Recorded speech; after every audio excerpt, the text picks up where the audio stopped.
अस्सलाम वालेकुम। मैं हूं पीर तौकीर रमज़ान और आप देख रहे हैं मेरा फेसबुक और यूट्यूब चैनल। आज की खबर यह है कि पाकिस्तानी हुकूमत ने सऊदी अरब से लिए गए कर्ज की दूसरी किस्त $1 अरब सऊदी हुकाम को वापस लौटा दिए।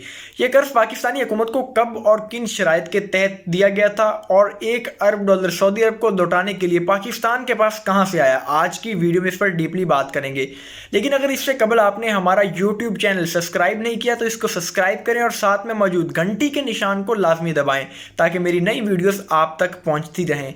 गुज़िश्ता साल 2019 के दौरान सऊदी हुकूमत की जानिब से पाकिस्तान को $3 अरब का कर्जा नरम शराइत के तहत फराहम किया गया था और इस कर्ज की रकम की मुद्दत मुकम्मल होने के बाद सऊदी हुकाम इसकी वापसी का बार बार तकाजा कर रहे थे, जिस पर पाकिस्तान ने गुज़िश्ता माह नवंबर के दौरान इस कर्ज की पहली किस्त $1 अरब सऊदी हुकाम को वापस लौटा दिए और आज 17 दिसंबर 2020 को इस कर्ज की दूसरी किस्त $1 अरब सऊदी हुकाम को फिर लौटा दी गई।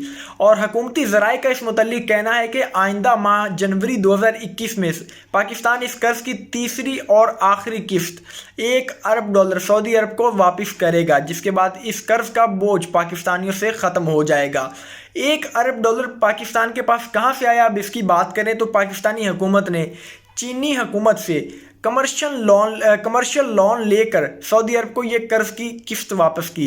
चीनी हुकूमत से कमर्शियल कर्जा लिया गया और इसके बाद ये सऊदी अरब को वापस किया गया।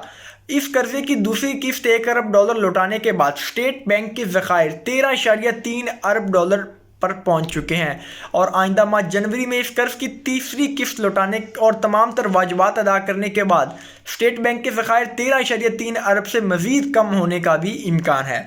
आज की ये खबर थी जो आप तक पहुंचाई। अपना बहुत सारा ख्याल रखिएगा। आइंदा वीडियो में आपसे दोबारा मुलाकात होगी। इजाज़त चाहूँगा। अल्लाह हाफिज़।